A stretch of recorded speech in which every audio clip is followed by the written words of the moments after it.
Now, I'm sure if you're watching this video, you're probably familiar with Dr. Stephen Greer's Cseti program events, right? Where he takes a bunch of people who pay money for it into these excursions, and then often lights in the sky appear. They are meditating, following the Cseti protocols that Dr. Stephen Greer came up with, I guess. And then these lights appear on the horizon, but there have been voices in the past that claim that allegedly Dr. Stephen Greer could be faking these UFOs that appear during his Cseti sessions using flares or like kind of parachute flares or some other illumination device being dropped from a plane that obviously one of his accomplices would be controlling. And with that creating the illusion that he's capable of summoning UFOs. Now, is that true?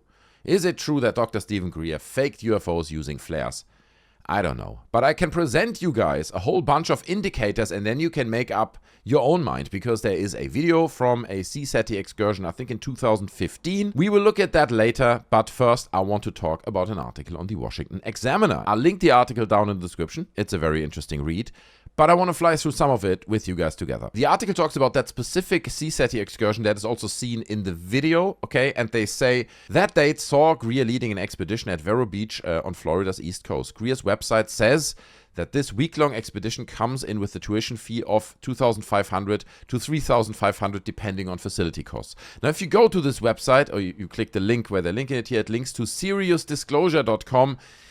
And it's not a thing anymore. I think Dr. Stephen Greer has a different website now. On a previous stream, we looked at the costs for weekends with him. It seems to be cheaper now if the prices they say here are correct.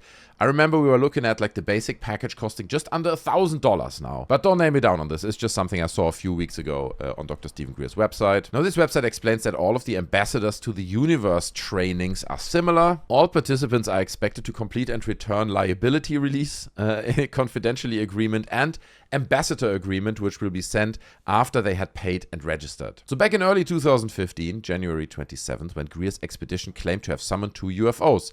The video of the sighting was posted to Greer's YouTube channel, and it is still there. I'll link that down in the description as well. Again, we'll look at it in a minute. And the incident was the first case listed on the photographic and video evidence page of Greer's website. So he used this incident that we're about to see on his website as the first case, right? This is like it's a big thing. What happened that day, for him at least, seems to be a somewhat big event if he puts it at the list, the first place on his website. The video introduction says the event occurred between 9:10 and 9:15 p.m. and was a result of an invitation initiated by the members using coherent thought and meditation practices, known also as Cseti protocols. The video description states there were no boats or ships seen anywhere in the area of the objects, and there were no jets or planes or other airborne objects anywhere near the object before, during, or after the event. That is not true, this article states. But let's not jump the gun. Now I'm going to play the video for you guys in the background, okay, so you can get an idea what we're talking about here. While I play it, I will read the description to you guys so you can see how the video and the text overlaps. So here it goes: Vero Beach, Florida, Cseti expedition, and the date down here. It then says the following extraterrestrial contact was captured by a group of Cseti members during an advanced consciousness training. The event was a result of an invitation initiated by the members using coherent thought and meditations, exactly what we read already. But even here, like Greer on his own YouTube channel says, this was an extraterrestrial contact. This is not kind of the new narrative we're getting now, where everything is made by Lockheed Martin or it's all government owned. No, this was still the extraterrestrial phase. Let's take a look at the video. So the description says here, this is this camera 1 and so on, so it's given a bit of background. The video starts off with one bright orange light appearing off the coast. Greer is heard directing the participants to please turn off your night scope. So you can, if you watch the video yourself on his YouTube, I'll link it again in the description, you will hear him say, please turn off your night scope, and note that a night scope would assist in detecting low visibility aircraft in the vicinity. Okay, shortly thereafter, a second light appears off the coast to the left of the first light. Greer confirms that these are indeed UFOs. Okay, so you can see the light here.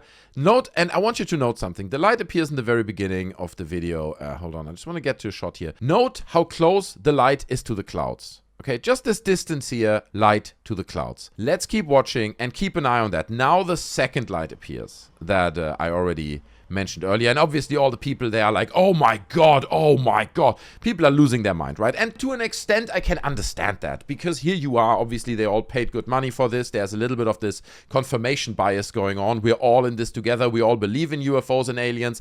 Greer is here. We paid for this. So if you see something like that, it's very unlikely that people would say, that looks like a flare to me. I don't know. People will be more likely to accept the narrative in a situation like that. But here you go.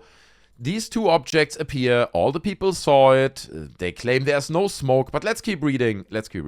What they describe here. I'm looking with the night scopes. There's no smoke. There's no trail. These are not flares. Greer continues. They were waiting for us to arrive. A few seconds later, Greer implores his group, let's welcome the beings on board to join us in meditation. This is such a beautiful color. See, you'll never forget that color, he says. This is huge, one participant says. Greer agrees. This is a major event. At the 3-minute 32 mark, the first light disappears, ignoring the light's slow but obvious altitude decline. And this is where I want to kind of point to you guys again. We've been watching this video now for 2 minutes, roughly. And look where the light is now in relation to the clouds. The distance between the object and the clouds definitely has increased, which means the object slowly declines in altitude, just like a flare. But I mean, it could also be aliens. Aliens in their ships also decrease in altitude sometimes, right? So what kind of argument is that? I don't know. So again, it reads, ignoring the light's slow but obvious altitude decline, Greer states that they've stayed pretty much at the same altitude though. Let's invite them to come as close as they can. At the 4:11 mark, the second light dissipates. While the second light is quite obviously above the water as it fades out, Greer quickly states, oh, that one's gone into the ocean. See what it did? Greer concludes, now the way that you know that it's not like something like a flare, first of all, it didn't shoot up and then calm down. The video fades out. We then see a series of other photos and videos of the event. Let me see if I can find that. So there it is, right? These are the other photos that other people took of that same event. But were these UFOs? Or was it something potentially more terrestrial? Well, the article on the Washington Examiner continues, well, the flight-aware flight tracking data attained by the Washington Examiner suggests the latter is more true. At 9:11 p.m., which is exactly what he said, right? 9:10 to 9:15 was the window where this occurred. At 9:11 p.m. on January 27, 2015, a Beech 76 Duchess registered was flying at 85 miles per hour off Vero Beach. You can see it down here, the picture. There's the plane. Vero Beach is right here. So it's just off the coast. Like the location roughly of where this plane at least flew matches to where these lights occurred. Also, why did Greer say there were no planes in the vicinity that night? That part at least is provably not true. Did that plane drop the flares? I don't know. I'm just saying, roughly what I see here lines up. This is slower than the aircraft's normal cruising speed and would feasibly allow the aircraft to deploy parachute flares or some other illumination device. The aircraft took off and returned to the airport in Fort Pierce. The screenshot below shows the aircraft's location at the time of the event. So it literally was in the perfect location when these lights occurred. You need to make up your own mind here what's going on. Could just be coincidence, but could also not be. The owner of the aircraft is listed by the FAA as Ari Ben Aviator. He goes into a little bit of a spiel here saying that there's this Michael Cohen guy who is the only president of this Ari Ben Aviator company. It's like a flight school. And there seems to be a spelling mistake in the registration of this company because there's also a company called Air Ben Aviator. So Ari Ben, Air Ben, it seems to be the same company. Both have the same CEO listed. And that company at least owns that plane that was flying past that coastline. When I reached out to the Aviator College to ask about the incident on that date, Director of Maintenance Christopher Spear told me that the college would never do things like dropping flares. After sending Spear a copy of the flight record, he did not respond to any further emails. Incidentally, another aircraft listed to Ari Ben Aviator was forced to land on a section of Interstate 95 in Florida on January 30th, so 3 days later, after running out of fuel. CNN has also reported that Ari Ben Aviator received a loan between $350,000 and $1 million under the federal government's coronavirus relief paycheck protection program. So, look, again, I'm interpreting stuff here, but this particular company, if they run out of fuel, right? Dude, I mean, you're going to put enough fuel into your aeroplane, right? So you don't have to land on an interstate. I'm sure that incurs a whole bunch of penalty fees and other consequences. But if they really got these federal government paychecks and they ran out of fuel, I don't know if that implies that they are potentially in a financially challenging situation. Again, I don't know this, right? I'm just interpreting based on the research that the Washington Examiner has done here. But does that imply that they potentially are in a financially challenging situation, so more inclined to accept an offer like that from Dr. Stephen Greer, where he's like, you know what, I'll pay you like $3,000 and you fly at that time over the coast, drop a bunch of flares. And I'm making these numbers up, okay? And I'm not saying that's exactly what happened.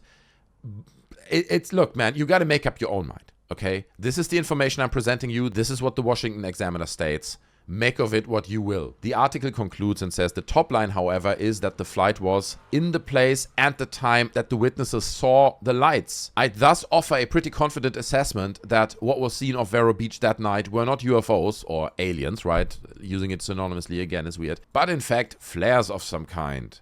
Watch the video recording, it's here. And again, I'll link this video down in the description. You can check it out yourself. I'll also link this full article down in the description. You can read up on it. Also interesting to see how Dr. Stephen Greer's followers or people who watch this video react to it. Let's read some of the comments. The top comment says, "Why would a UFO drop flares? Very strange." 1 minute and 1 second, Greer says to his people, "Please turn off your night scopes." 1 minute 30, Greer to his people, so 29 seconds later. "So I'm looking through a night scope right now and these are not flares." Now, why does he want people to not look through a night scope? Because a night scope could potentially allow you to see planes. At least that's what it says in the Washington Examiner article. "Please turn off your night scope," Greer says. Note that a night scope would assist in detecting low visibility aircraft in the vicinity. So there is a possibility, if I understand this correctly, that a night scope could have potentially allowed you to spot that airplane. Whether it dropped the flares or not, different question, but you could see there's an airplane flying off the coast in that minute. So guys, please don't use night scopes. The aliens don't like that or something. Why can they not use night scopes? What's the argument? "They look just like navy balloon flares," says Tovak. They hang around for ages and are extremely bright. The heat of the flares burns out and the balloons slowly float down to fizzle out in the water. Methinks Greer's pulling a fast one here.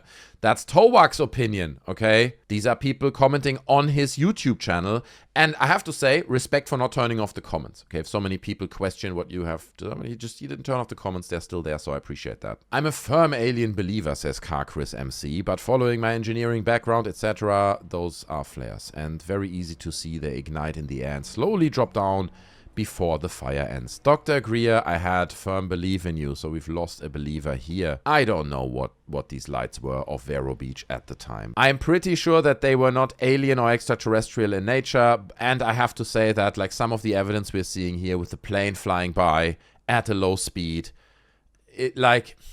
look, let me know down in the comment section below what your thoughts are about this. Do you think they might be aliens? Do you think the evidence is damning? Let me know your thoughts. Anything and any comment is appreciated. I appreciate very much also your time of being here. Thank you for hanging out. Thank you for checking the video. If you enjoyed it, maybe smash the like. That would be much appreciated. You can also join our Discord, subscribe to the channel.